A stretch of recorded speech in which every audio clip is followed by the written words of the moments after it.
No. Welcome. Thank you. Wow, this is very open. Isn't that really your first time in Mexico, is it? No, I've been in Mexico a few times, but it's my second time in Mexico. How do you like it? I love it. I was just here a month ago for the first time.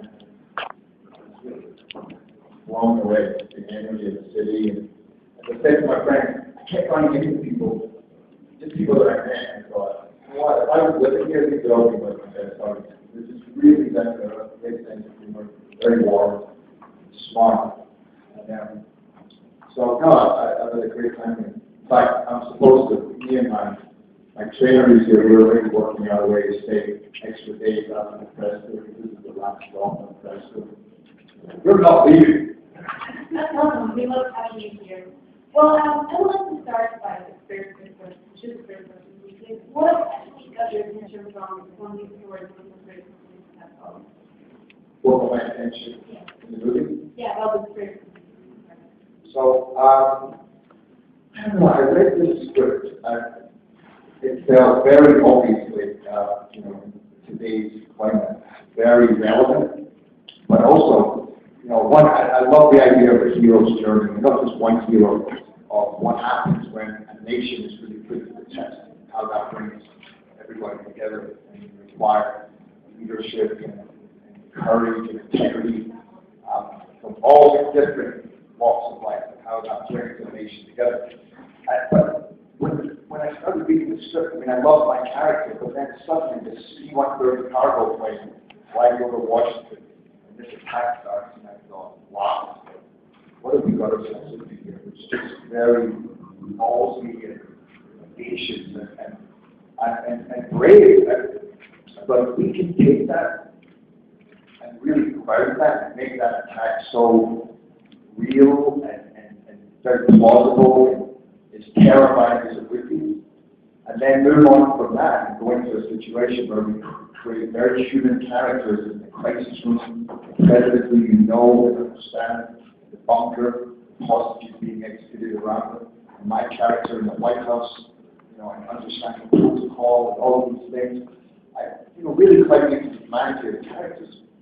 Then you're really taking an audience into a very terrifying, a very tense situation that felt like a great opportunity for incredible, suspenseful drama, and yet something that could be emotional and touching and inspiring just because of the nature of what it's about, a terrorist attack on the most protected building. And also, it was pretty cool. I have to drink.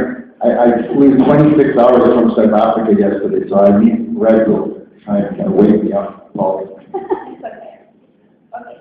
Vámonos con la primera pregunta. Es de central.com, también es bueno. Hi, good morning. I was wondering, do you play a hero in the movie? And I was wondering...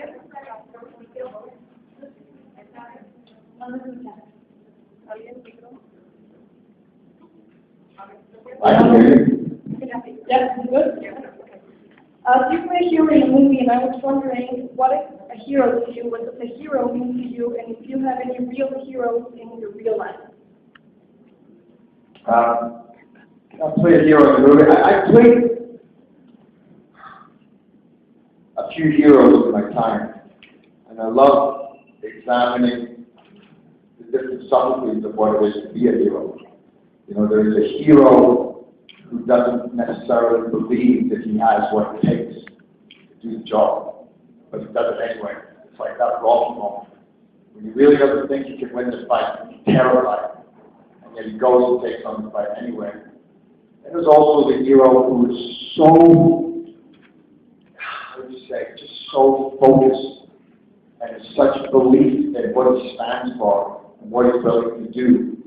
Maybe I would go like in 300. That there's just no stopping him. So there's different types of heroes, but they always revolve around being willing to stand up for what you believe in, courage. One of the most powerful elements of me of a hero is sacrifice, the willingness to sacrifice your principles. And I have a lot of real life heroes, but many of them in my family, like my mother is a huge hero to me. Nelson Mandela is a big hero to me. And I think, and a lot of the characters that I played, by the way, I've been lucky enough to play very heroic characters who, what happens in the course of studying them, pardon me.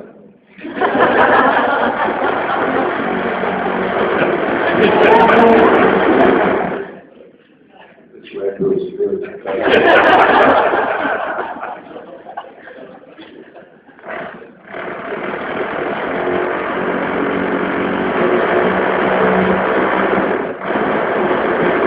Smart management of the hotel part, right?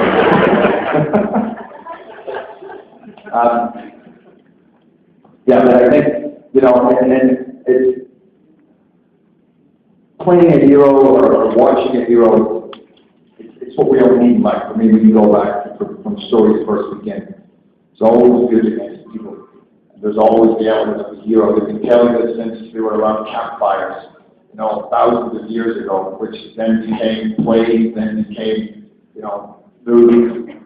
And it's just it's what we need in life, I think. We need those heroes, whether it's real life or whether it's fictional, to inspire us. And I think that's what this movie really is you go through this, you really climb into the minds and hearts of, the Martin Freeman, the Angela Bassett, the people in the crisis group, the president, the people around him, and my character. And that's why I really think the come out of this movie is very, very rousing and inspiring. Because it's just nothing better than somebody who will do whatever it takes to achieve their goal. And the harder and more, the darker the challenge, the tougher it is. The more of a mountain there is to climb, then the more heroic the journey is. Muy bien, la siguiente pregunta es de Susana Millar de Defensa.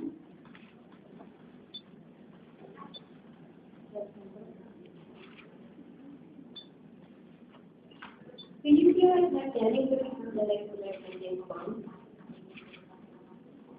Do you think that Titanic could become the next American James Bond? I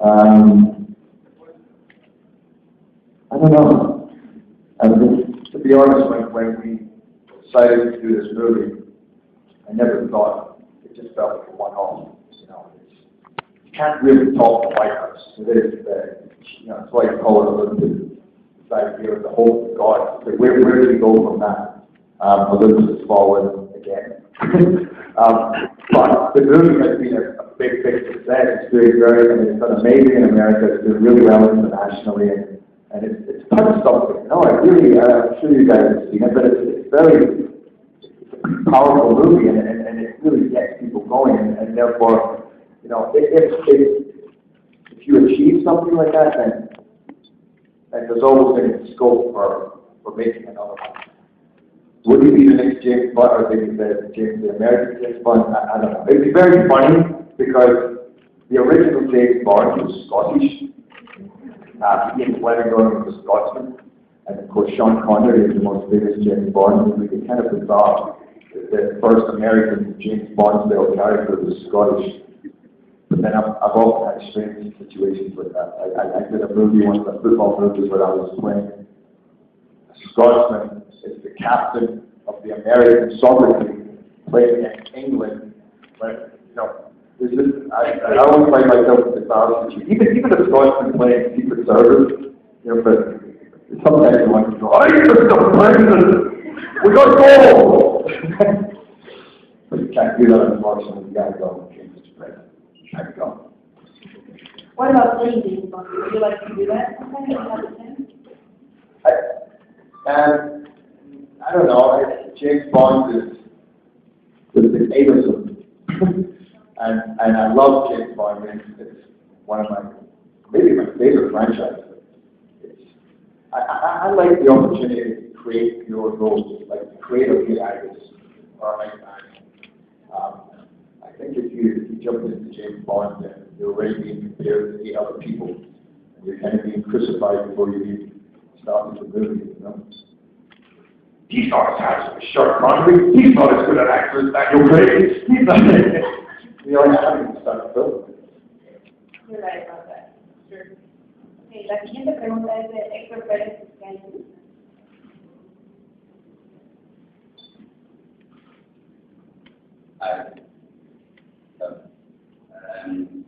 Well, did you get any training for the Secret Service or anyone related to these characters?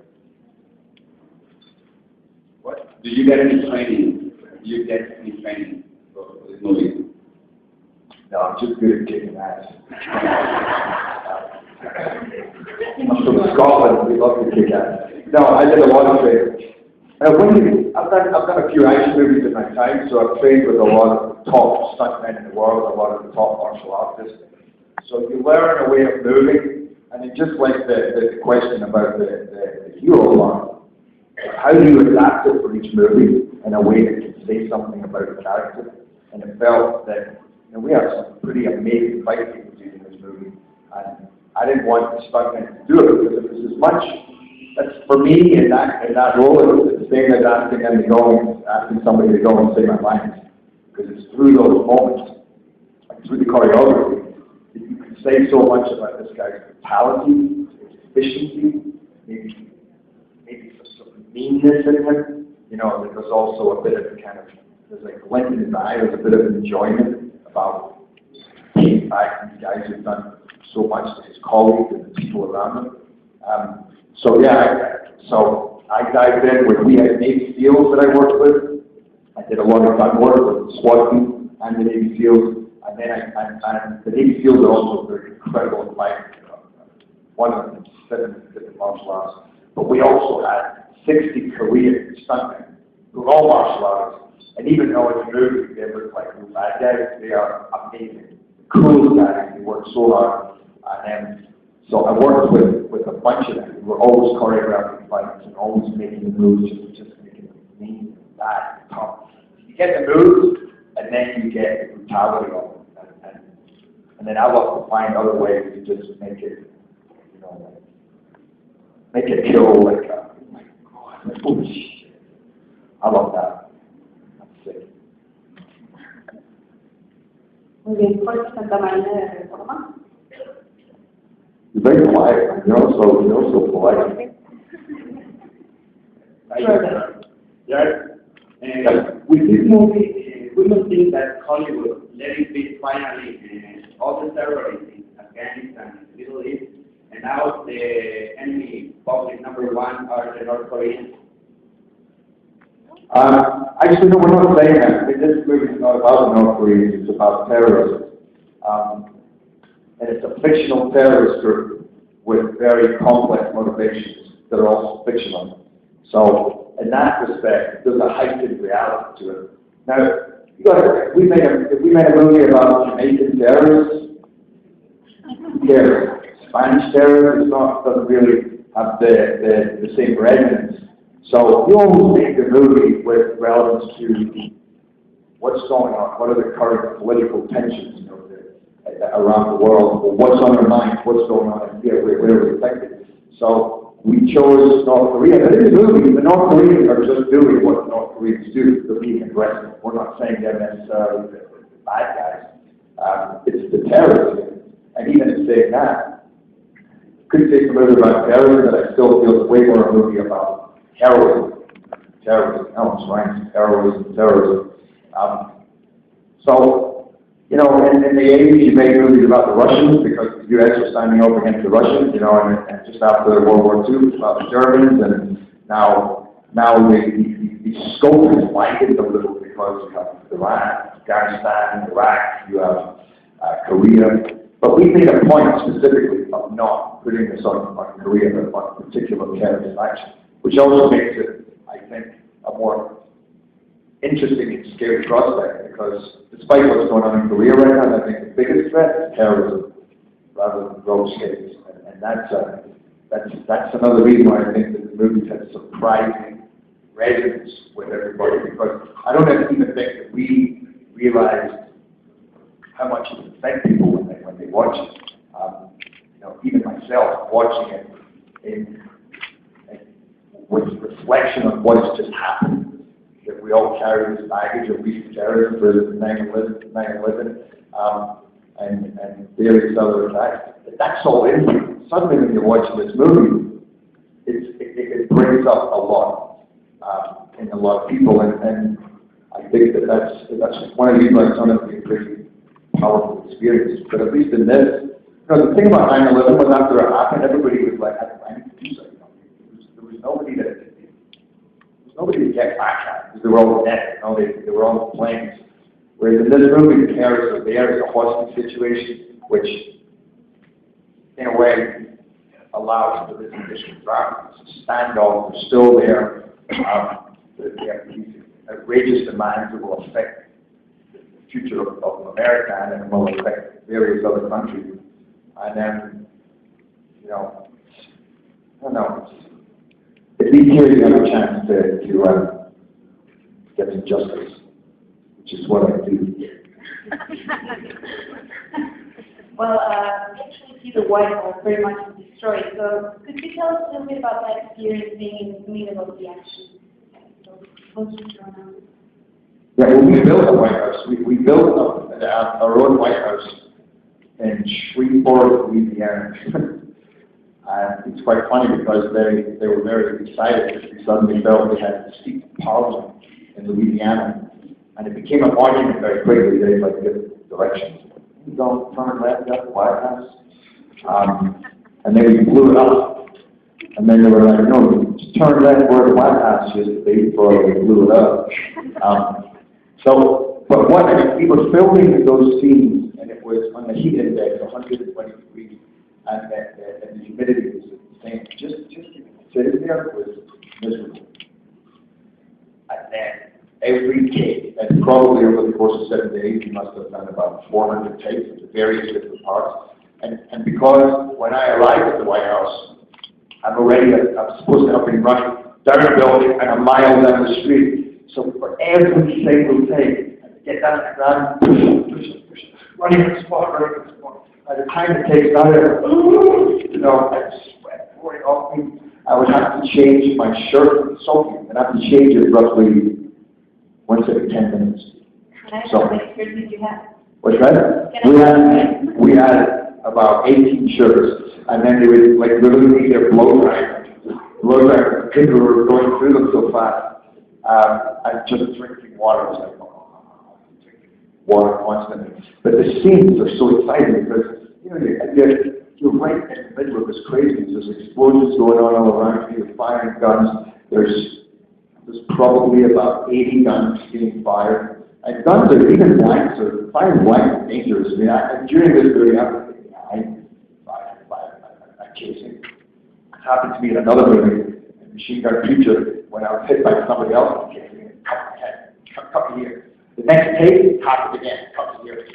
And then in this movie, I was firing against a pillar, and the casing went hit me in the eye.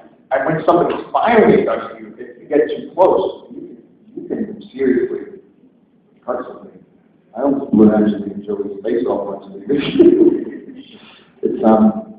It's dangerous, but it's fun, it's exciting, it's adrenaline, and and everybody is so into it. And I think that when you watch the movie, you really get that feeling. I don't know if you get it, but I know when we screened it around America, even in Moscow and in Italy, that opening cat, it's kind of unforgettable. You are so there, and that's what we wanted to get. That's what Antoine was away at. We're going to do this, we're going to do it. We're not going to shy away from seeing women are hurt too, or animals are hurt. Just how ugly that thing is. We want to make it as visceral and as gritty as possible. And I also get that you didn't have that many shots when you come to be joining the White House, right? The pressure was on you. Yeah, the pressure was on to get it right. There's nothing worse than when you have a big explosion in a movie. But in fact, that happened with a bus. It takes half a day, and you have the safety meetings, and you get everybody around, and you all talk about, okay, you got to stand over there, stand over there, stand over there, and of course you and the actors, they don't take care of you, just stand right next to the bus. But they do so much preparation. I know, you should get some sleep. I'm bored with myself.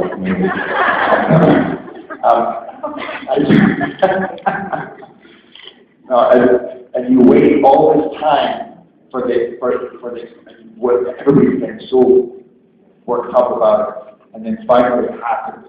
And normally it works, but when we first blew up the bus, we waited like 6 to 7 hours, and it goes,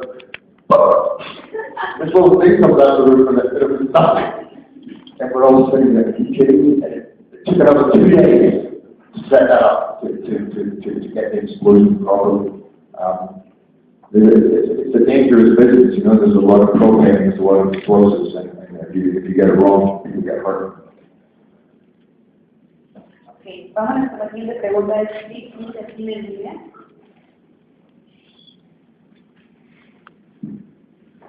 You want some Red Bull? Welcome. I want to know how about going Secret Service, and how do you spend the free time doing this film? Working with the Secret Service was maybe my favorite part of this movie, when you really learn how much preparation, how much dedication, how much knowledge these guys have, and what they do on a daily basis. Thousands of them. Not just in America, but here in Mexico, you know, and I mean, Mexican, the Secret Service here, and in every country, you realize how much work they do to protect us so that we can do this. And so much of it we don't hear about. And, you know, for instance, the 2 main guys who were training me and spending time with to get, you know, their headspace, one of them had a deep gash down here, a big gash here to here, where he was slashed in a fight with the terrorists. The other one was shot in here and almost died. Again, both times engaging terrorists. And I got a lot from listening to them. But the 2 of the nicest, most mellow, humble souls you've ever met. So dedicated, though. One of them even had the motto of the Secret Service tattooed in his gun, right? But when they start talking about those guys that they fight, and those guys that would hurt people of their country, or that hurt their colleagues, or hurt them, or their loved ones, or the particular officials that they serve, you see this. That's when they come alive, and that's when you go, I wouldn't want to mess with these guys. They're incredibly tough. And if we use, that's what I thought. That's the thing that I took. That's what I wanted to take into my mind, was that almost if you're forced to, you become darker than the villain himself. And I love that notion.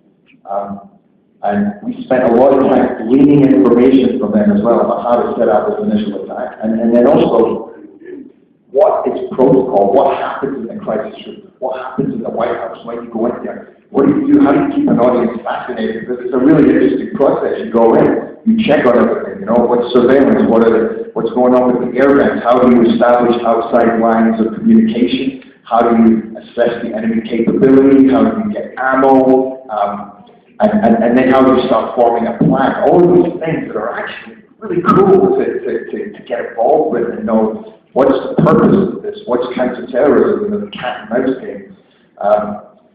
So in that, and then in free time, because I produced the movie as well, so we were always, you're working as a producer, and then you do dialect sessions, and then you're training at the gym, and then you're a chiropractor for your injury, and then you're training with all the stunt guys, and we spent a lot of time developing the script. I mean, I would be calling the director at 2 in the morning and going, Antoine, wait up, we can't take this up. Okay, what is this about? He's like, you're what? Really?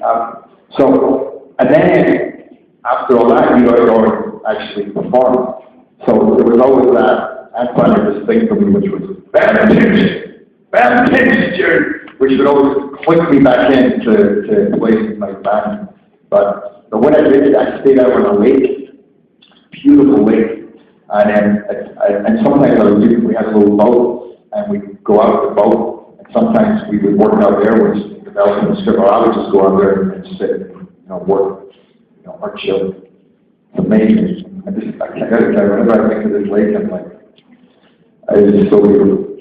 And we had a tree. This is totally irrelevant to the movie. We had a tree in our garden And while I was there, it was struck twice by lightning. Both times we were there, and it was fucking crazy. Burned for a day. First time it burned for 24 hours until we had to get somebody to come put it out.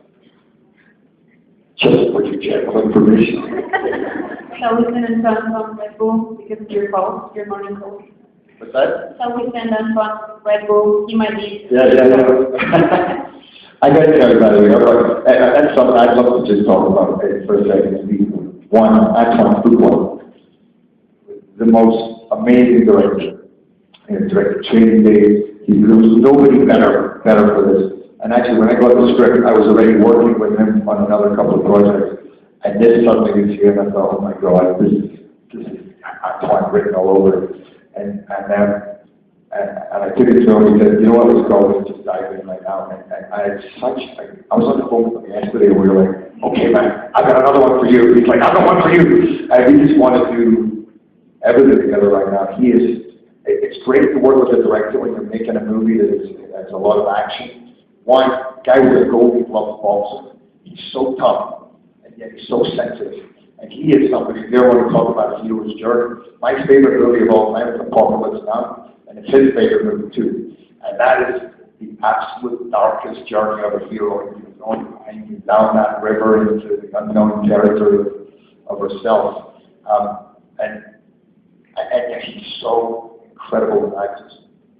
And we managed to get it. You know, for me, it's about getting Antoine on board. I knew and be able to get the likes of Aaron Eckhart, and Morgan Freeman followed, and Melissa Leo. So we made an action movie. We made an action movie with 2 Oscar winners, 2 Oscar-nominated actors, and on top of that, you have Dylan McDermott, Radha Mitchell, you have Ashley Judd, Rick here. We just amassed this formidable cast. And what that really helps us do is to make those roles incredibly human and incredibly believable. Because I sometimes wonder, is it an audience watching the movie? Are they believing it's happening, or is it important that they see the people in the movie believing that it's happening? And if you have such incredible actors, then you're there. And I really thought they did such an incredible job in this movie. They took it, it's an action movie. To me, it transcends that, and it becomes something way more meaningful and resonant and actually emotional. Sorry for the long answer. Great. Vamos a hacer The Red Bull. La última pregunta que es de Abraham López de Televisión.com.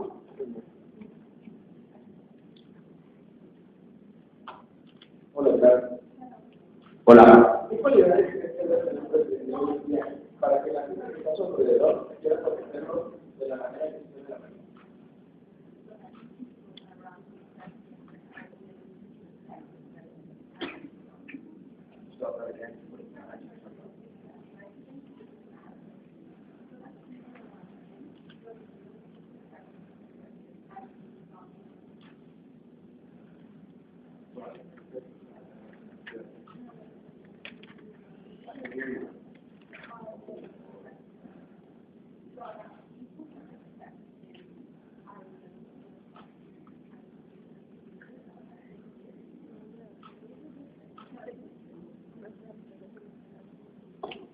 I'm not quite understanding my question. Which of the characteristics of the... What do you think it takes for... Yes. What do you think it takes for presidents, or what does it take for people to actually care about a president as much as they care about the president in this movie? Which are the features that a president needs to have, so people actually love it that much? That's an interesting question, because, what we try to do is give our president, not make him a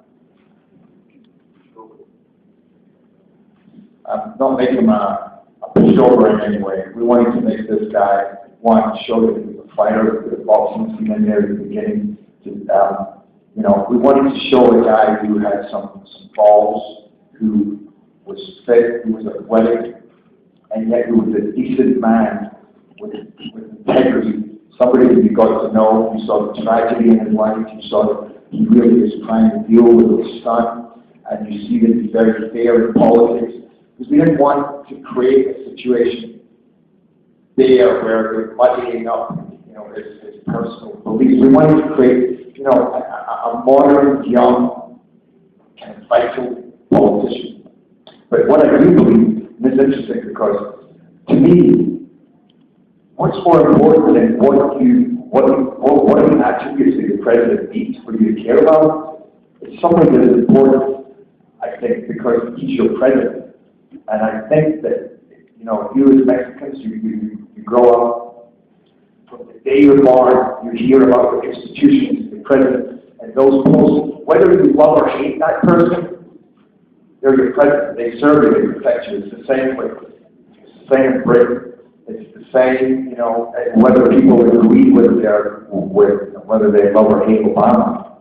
Nobody wants to see Obama with a gun to his head, or in this situation, nobody wants to see the, you know, with John F. Kennedy, not everybody agreed with Kennedy's politics, but when he was shot, it was awful for everybody. It was a terrible, terrible day. So in that respect, I wonder, and tell you something else, I was in South Africa, and I walked into a radio station, and as I walked in, the television was on, and it said, Margaret Thatcher died of stroke. Now, I'm from Scotland. I don't know if you guys know any of the history of what happened with Margaret Thatcher was in power, but Scots hated her. I hated her. What she did to Scotland. And yet, when I saw this, I was overcome with emotion, because I have so much emotional attachment to that, and at the same time, I can appreciate she was a great woman. So that's what that leads me to another point, which is why I think this movie touches at something very deep. And people might say, well, it's about America. It is about America, but it could just as easily be about Mexico. It could just as easily be about certain bombings in London. It could be about attack in France, Spain, whatever. It's the fact that it's an attack on our institutions by terrorists, by people who do us harm. And, you know, and just that I think that it's about our freedom. It's about the fragility of our freedom, and I think that we have a lot of attachment to those posts, whether you like the person or not. Very few people who say, yeah, president died. I hope. I think so too. Muchas gracias a todos.